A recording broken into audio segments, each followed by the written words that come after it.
I have a vineyard date, I would like to say, with Christina Andrae. Very, very happy to be here. And it's really the first interview I'm recording where I directly sit in the vineyard. So, and there is a good reason for it, right? Yes, of course. That's the best place in my vineyards. I'm very much looking forward to hear about all this and strawberries in the vineyard and so on.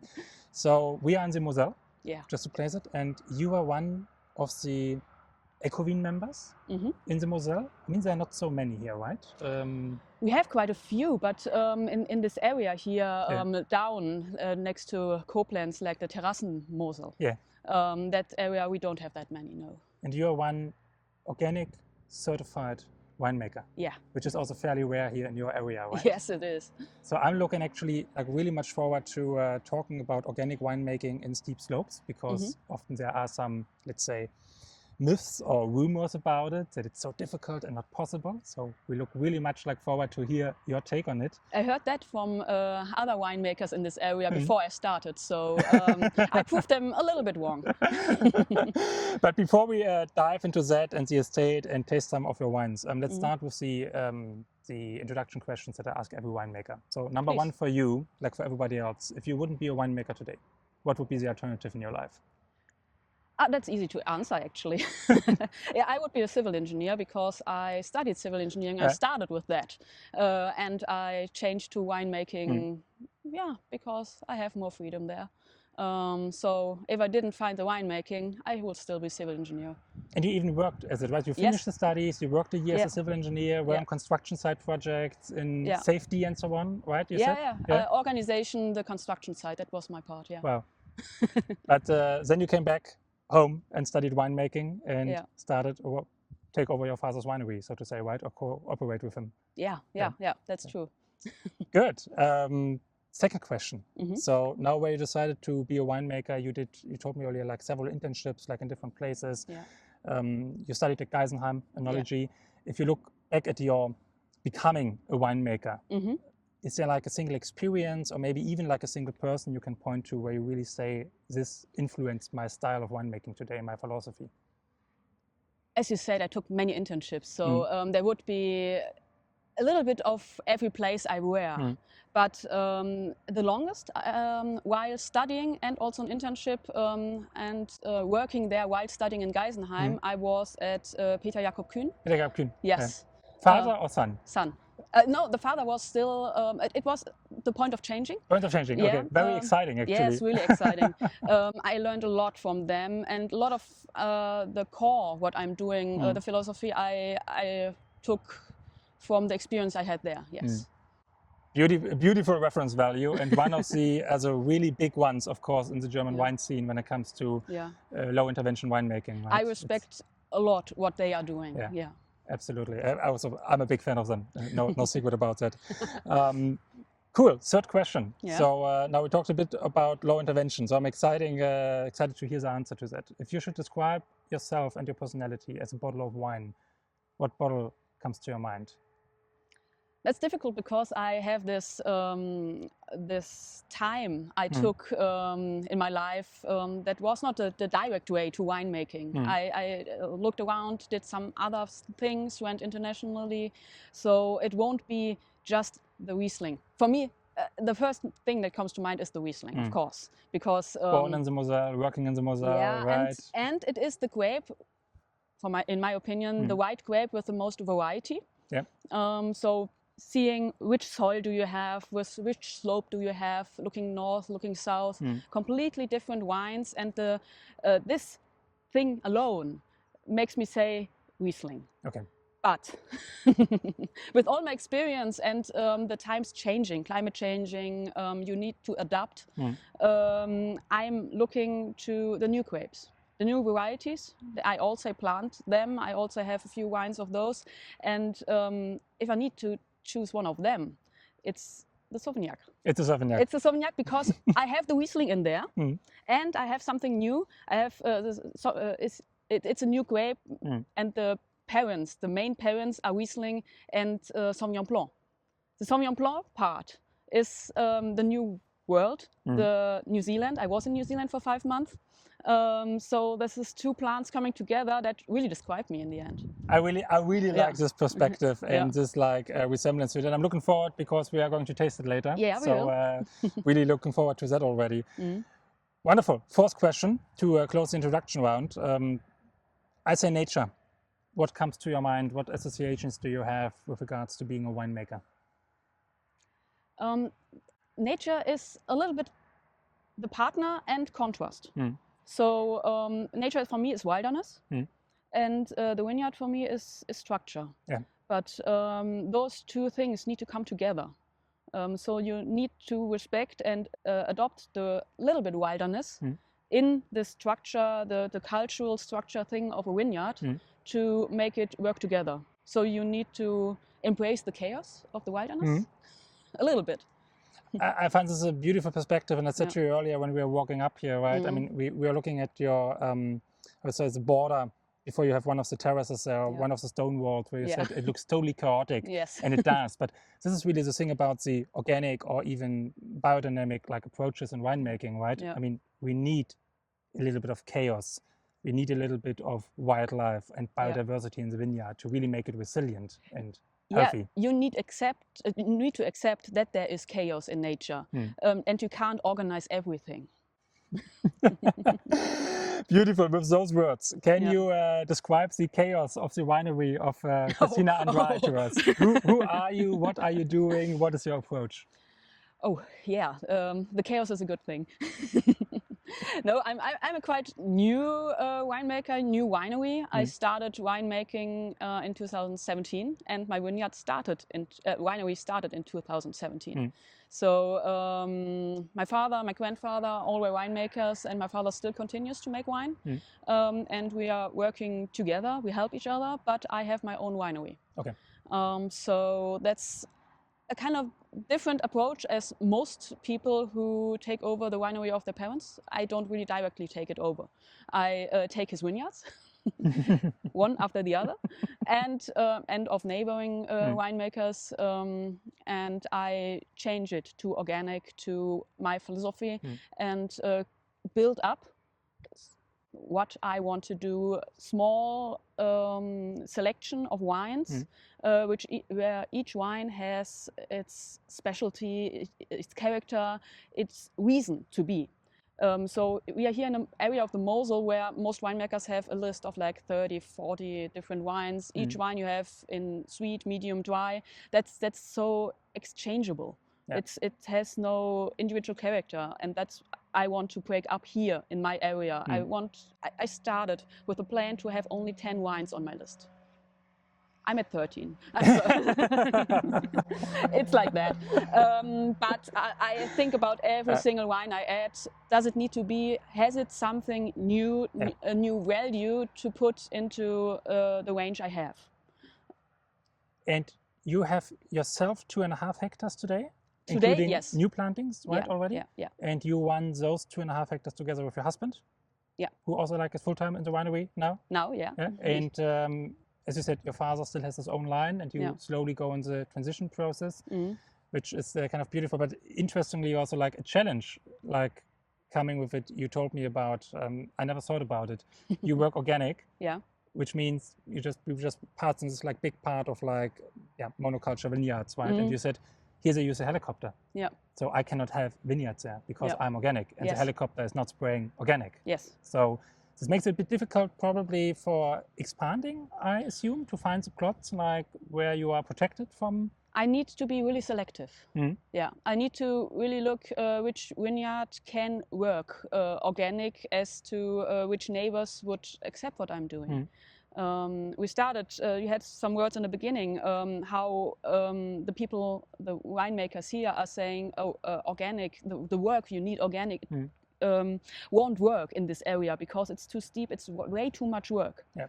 It is a lot of work, yes. You need to be a little bit idealistic to do it, yes, but it's doable. And I proved that long ago. I started in 2017, that's like 8 years ago. I proved that to them. But in the end, you still need to have a lot of passion to do it. And I need to have that, and I need to have the area where I can protect my vineyards. Of course.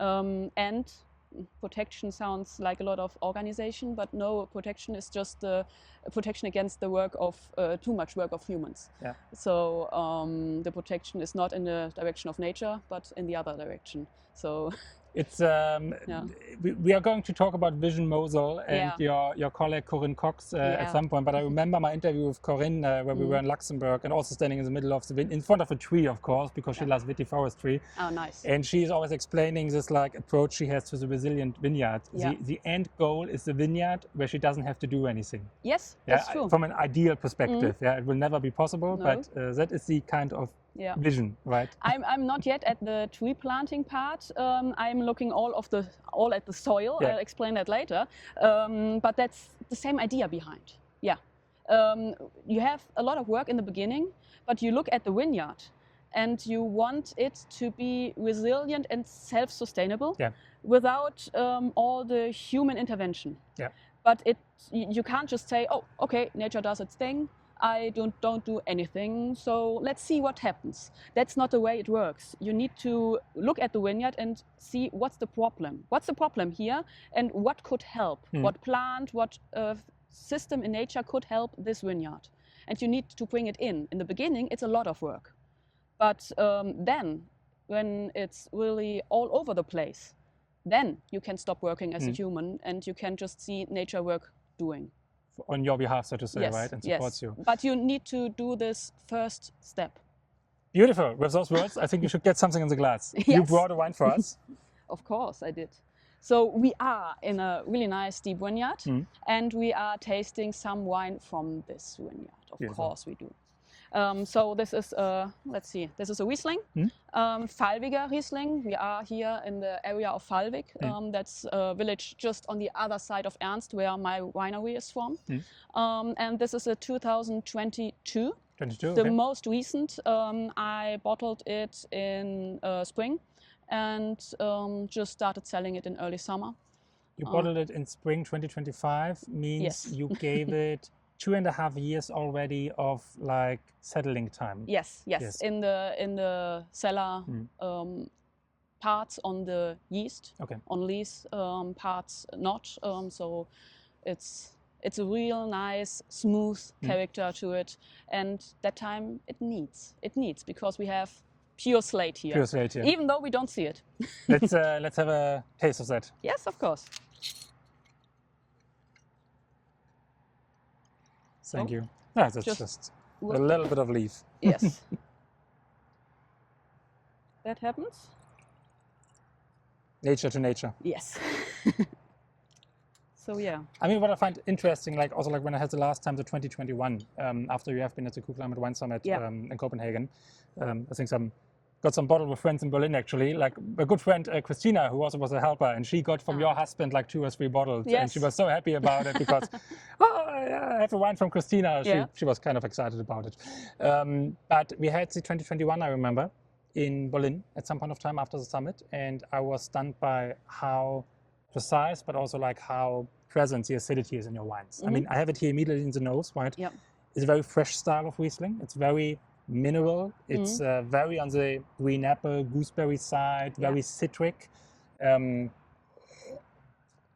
the palate, for me, it reminds a little bit of 2021. But 2021 was an extreme vintage for Riesling, very acidity driven. This is a little bit like softer.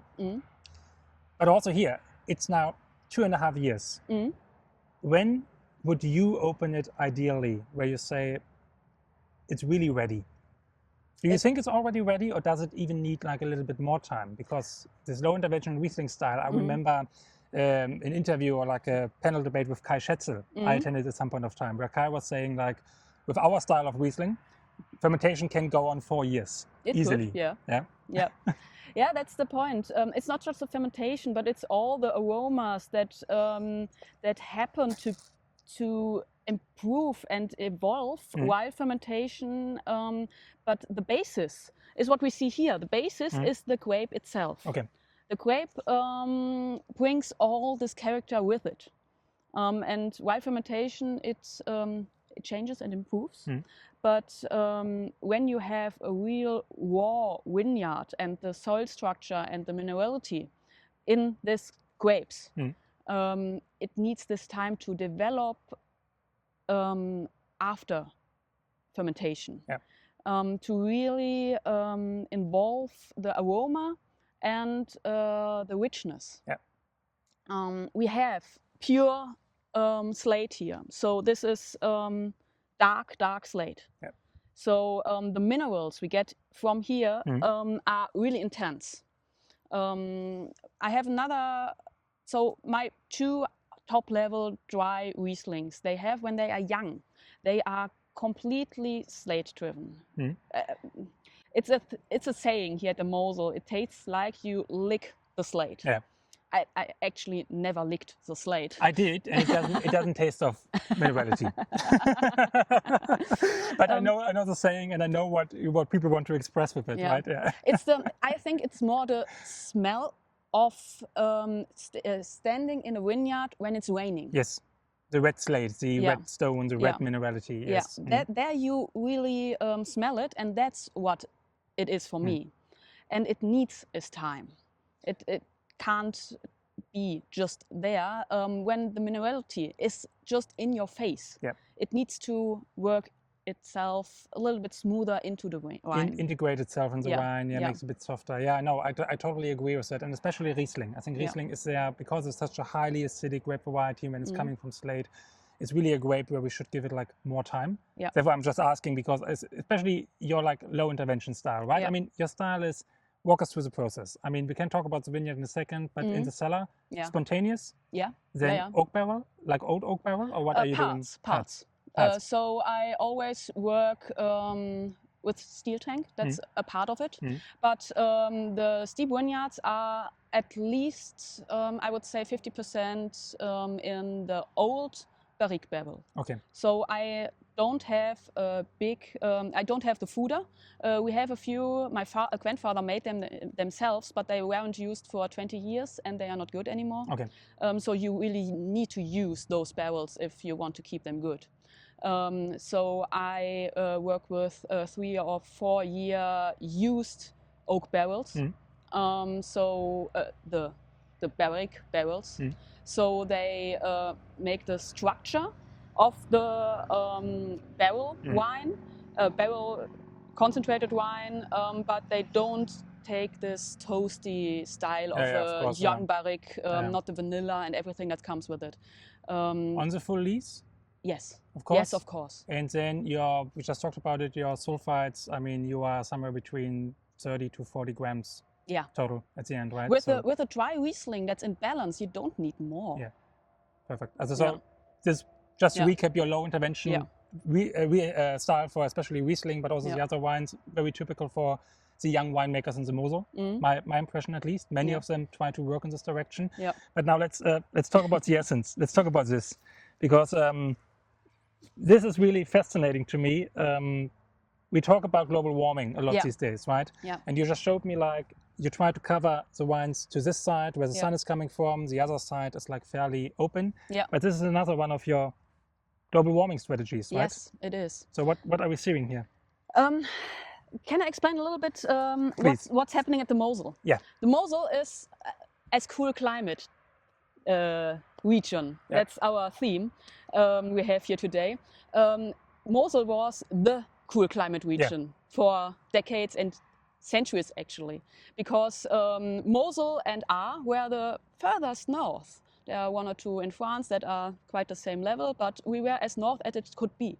So the steep valley of the Mosel protected us from winds, and we had only the south-looking slate-driven vineyards, that sites, let's say, where it was possible to get grapes ripe at all. Like in the Middle Ages, all the flats, all that's looking north didn't exist. It was only these steeps where we had vineyards at all. So this was the protection. We had the slate, which warms itself up perfectly, right? The dark color, the heating. We had temperatures and keeping temperatures here in these sites where it was even possible to make wine. And we know it's a completely different world nowadays. It's kind of funny when you compare what you learn in WSET, right, and the certifications with like, sunlight reflection over the river and southwards facing slope and slate, and then you think about, no, we have a different problem today. Yes, and that's the point. That was the best part about Mosel for centuries. Yes. And now we have vineyards in Oslo. I have visited some this year. Oh, really? Yeah, I have been in also like in May actually and visited 3 Norwegian winemakers. Nice. Yeah, but that's the point. Yeah, exactly. And Oslo is so far north from here. And we have the same vineyards, and the slate is still really special. And we have the Riesling grape that's really intense and diverse, and it can change its taste depending on what happens. You can't say that the Riesling we have nowadays is the same as we had a century ago. Yeah. In these slopes. Or even 20 years. And even 20 or 30 years ago. Yeah, it's getting faster. And these slopes are so special and unique. But you need to adapt. All people are talking about adaptation with different varieties. But the Riesling can do it. You need to work with the vineyard and see how you can keep these temperatures down. And not having the slate in direct sun exposure is one really big part, because the slate can't heat up if it's not exposed directly to the sun. And that's what we are having here. 2 plants. I had a nice professor, a really good professor in Geisenheim, organic winemaking. You know him, Kauer, Randolph Kauer. Randolph Kauer, of course. Yeah, he explained it to us, and he said, if you want to try it, try these 2. I didn't find them myself. He told all the people, and I think I'm one of the only ones that actually did it. You have 2 different plants here. So one, I guess, most of the people would recognize. This is the wild strawberry, like with this. And 2 times a year you can eat a little bit. So let's pick it. Have a little snack. Beautiful, thank you. And it grows flat on the soil. Yeah, they are really intense. Really intense, actually. Yeah. And perfume, nearly. Wow. I mean, it's great. It's really flat on the soil. It doesn't grow into the grape vine itself. It covers up the strawberry itself. When it gets too dry or too hot, it dies down, but the roots are still there, and it just continues. As soon as the next rain, it's still there. It's coming there again. And the other part is, I'm really sorry, I don't have the English word for it. This is the Kleines Habichtskraut. This is also growing like strawberry, planting itself every now and then just around the area. And this is a really nice plant that is really hairy, so it can take a lot of sun exposure without drying up. But when it dries up, it has a nice thing that the leaves are really light, colored, let's say silvery white on the backside. So when it gets too dry, the leaves curl up and show their right side to the sun. To sun protection. Cool themselves down. Yes, okay, yes, wow, yes. To not collect so much sun and to protect themselves. Nature is so incredible, right? In its design. It's really, really fascinating. Yeah, and all the dry stems we see here, that was small flowers, 20 centimeters high, yellowish like dandelion. They bloom. They don't do anything. It's just blooming and nice view, and that's all. So we have all this plant just covering like a carpet. And they both need so few water. They are both pioneer plants. So especially the Kleines Habichtskraut, you can find them in the Alps. They are everywhere where you don't have water. Some people use it for flat roofs, for planting on the flat roofs. Because you can throw them against the wall and they grow. So they just work everywhere. And they are so nice because they use few water but cover up. So I have plants. Everybody here in this area, every winemaker is saying, you can't have greenery in these vineyards because it takes away too much water. No, these don't use much water and they keep the water in. You need the right plants. You right? read the yeah. As you said before, you have to choose the elements of nature that solve your problem, right? And are in synergy with your vineyard at the end of the day. And that's the point why I have this nice carpet here now. I started in 2017. It took 2 or 3 years, a lot of work. I had just, actually I bought them at a roof building company. I had 60 plants of those. Okay. And now they're all over. They basically. are all over the place. It's really... but not by themselves. I take them and I put them further. You replant each year. them a little bit, I replant them every time. Beautiful. And now they are all over the place. I don't need to do any work. In the first 4 years, it was a little bit of picking the plants that are growing bigger. A little bit more work, but now nature does its thing. Beautiful. So this is one of the many initiatives, I guess. You do. I mean, canopy management. We just talked about how important it is, right? Then working organic means working by hand. You spray by hand, for example, like the times you go out and do organic, like plant protection. What you have to do, of course. You go out and spray by hand. You cannot rely on the helicopter. No. You are Ecovin certified. Yes. Yeah. Important German organic association. I think 130 winemakers. We have about 10 of them in Copenhagen. Also place them together to show the Ecovin philosophy a little bit. How helpful is Ecovin for you in that regard? Is it with exchanging with Ecovin colleagues and so on? It's really big, especially in the beginning when I was orientating myself and didn't know what to do.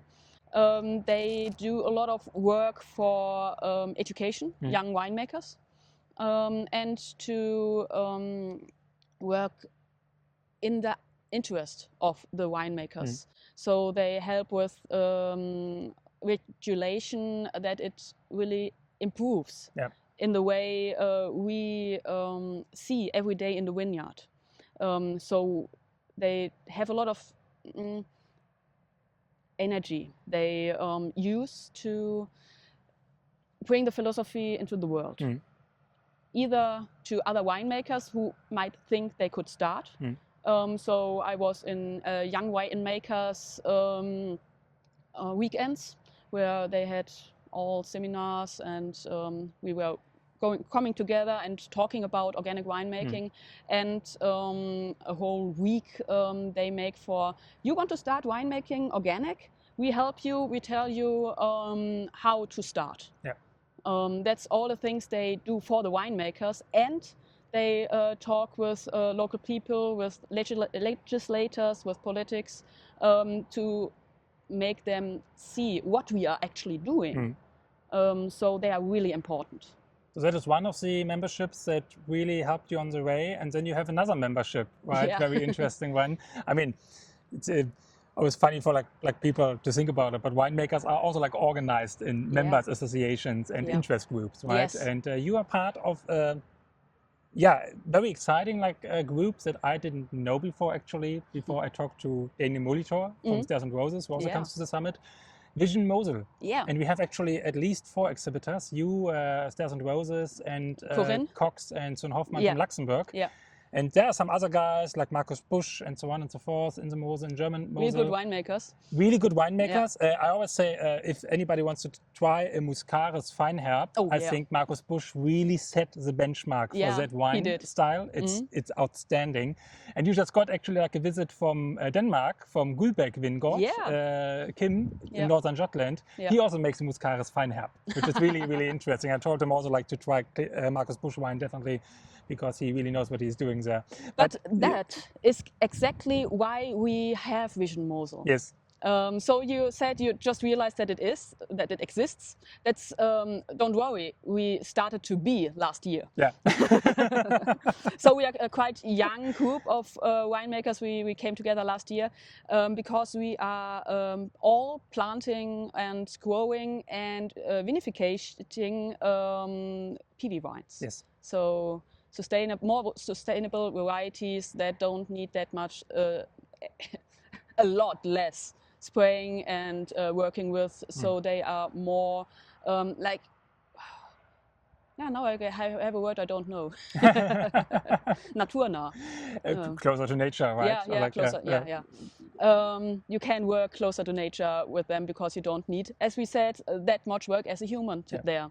Many winemakers also at the Mosel use it, those new grapes, but they are shy to call their names. Yeah. To tell the customers, hey, this is a new variety. In Germany, we have a philosophy of wine drinkers where it's really grape heavy. So you need to have a single grape, and they need to know that single grape. Riesling, then everything is fine. Dornfelder, Grauburgunder, yeah, exactly. It's really driven by the grape. Yeah. And that's why many winemakers are shy to call the new ones. Yes. Even though they plant them and they use them, they hide them behind names, fantasy names. Or cuvées, right? Yeah. To just say our weißes cuvée or whatsoever. Yeah. But those new varieties, especially the new ones that were came in the market after 2000, they are so good.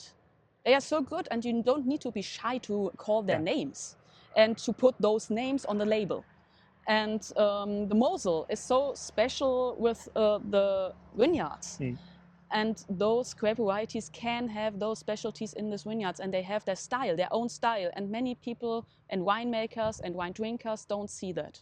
So we were a little bit frustrated, but to be seen, we brought Vision Mosel together to make the people, make it possible to be seen, because we are all small winemakers. Yes, it makes them more aware of that PVs exist also in the Mosel and have a really valuable contribution to the wine landscape, right? Yes, of course. And that being said, you brought something, the wine that you described yourself at, and honestly, as I told you before, when we had a chat in the winery, it's definitely my most favorite and most appreciated PV variety. Yes. You brought us a Sauvignac. Yes, and that is something where I always say people have to try Sauvignac because it's simply outstanding.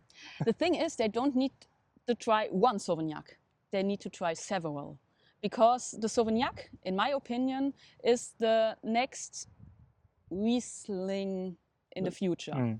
It's hard to say it's like this.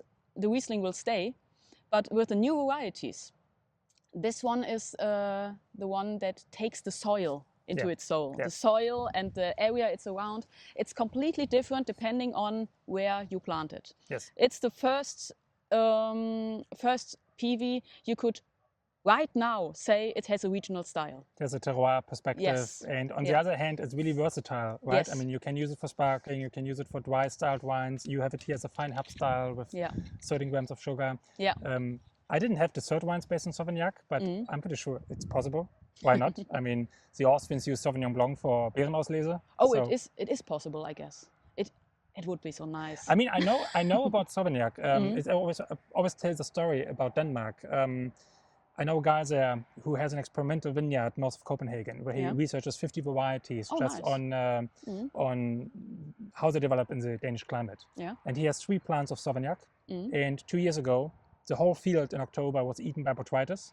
And these 3 plants of Sauvignac was perfectly fine just then. You could probably have left it there if frost or -7 degrees would have occurred and made an ice wine of it without a problem. It might be possible, So I'm just excited to see what it brings in the future. Let's get something into glass, definitely. So a cross between Riesling and Sauvignon Blanc. Yeah. And as we discussed before, for me, it's always like the nose clearly reminds of Sauvignon Blanc. You have something grassy, you have something gooseberry, you have a touch of like the New Zealand characteristics, but not as potent as New Zealand Sauvignon Blanc can be. It is a nice mixture of both sides of the Sauvignon Blanc and the Riesling. Yeah. So the smell, really Sauvignon Blanc driven, and both sides of Sauvignon Blanc. You can have the fruity, heavy, exotic part of Sauvignon Blanc, and you can have the greenish style of Sauvignon Blanc. But the really interesting part is when it gets after the smell, you get to drinking it, because many wines have one of both. They have a nice nose, but in the taste, it's there, but not that. And here we have the smell and the taste that equal each other. Totally. In different ways, because the taste is more structural. Yeah. but it's not that it loses when drinking.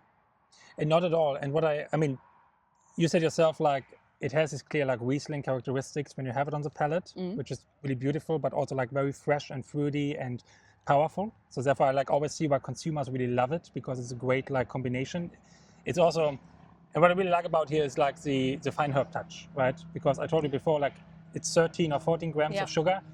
You do not feel that at all. No. The acidity, like, is so high coming. Yeah, it's actually not high, but it's there. Yeah. It's present. just present, yeah. And it balances so nicely out that you just, like, it's what I said to you earlier, like, I made experiences with it in the restaurant industry as being like an absolute crowd pleaser. Yeah. Because it's very good, approachable for most people in the nose, because it's not too potent, but potent, like expressive.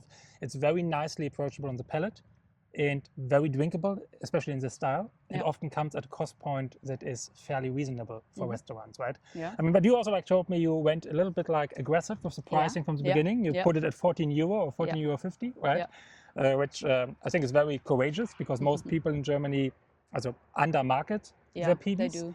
But it's sold out. Yeah. Right. All the time. Every year. So.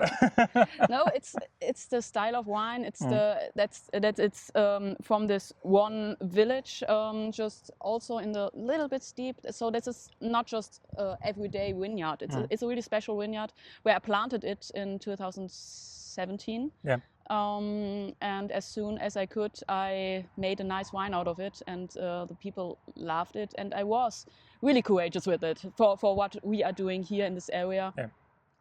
But it worked out, and I'm really happy that the people like what I'm doing here. And I continue to plant Sauvignac, and I really hope to be able to some different styles in the future. So you said to me it's usually sold out by Christmas, so please make sure that you have one case left to bring to Copenhagen in January to the Cool Climate Summit. To round it slowly off, I have, like, one last question for you, and that is 5 years from now, where do you see yourself and in the winery, Christina Andrae? Growing further, growing into PB winemaking. I will never lose the Riesling and the Pinot Noir. They are two grapes that really belong to Mosel and belong to what I'm doing. But the PB will grow for me.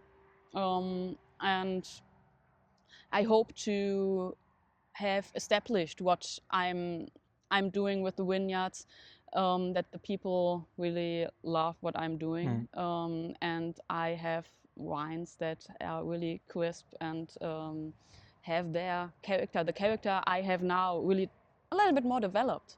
I want to continue building what I'm doing now. Yeah. Beautiful. That's getting better every vintage. Yes. A little bit. Yeah. I love that concluding remarks. Thank you so much for your time today and introducing us to the philosophy that is behind your wines. I think it's beautiful. People can meet you in January in Copenhagen. Yes. Or just stop by whenever they're in the Mosel, I guess. Just give you a call. Of course. And cheers on that. Cheers.